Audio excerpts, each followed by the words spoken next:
In today's video, I'm going to teach you how to use Autosum.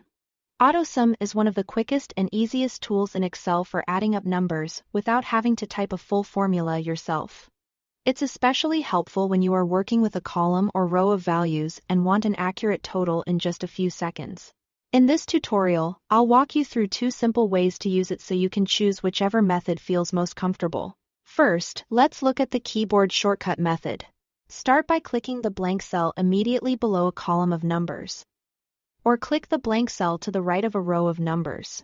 This is important because Excel uses the location of that active cell to guess which values you want to total. Once that empty cell is selected, press Alt and the equal sign at the same time.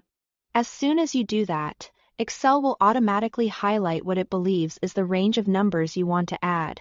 Take a quick look at the highlighted range to make sure it matches your data.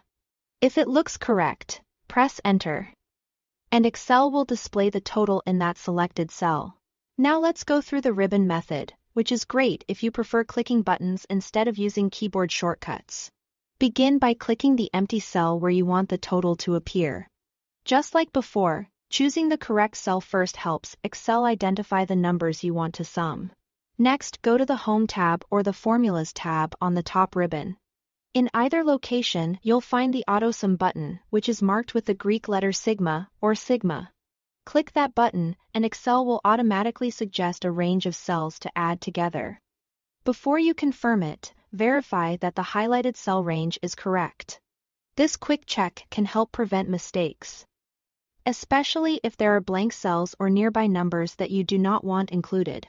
If everything looks right, press Enter to complete the formula and show the total. That's really all there is to it.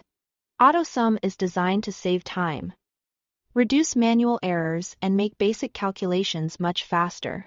The more you use it, the more natural it becomes, whether you prefer the keyboard shortcut or the ribbon option. Thanks for watching.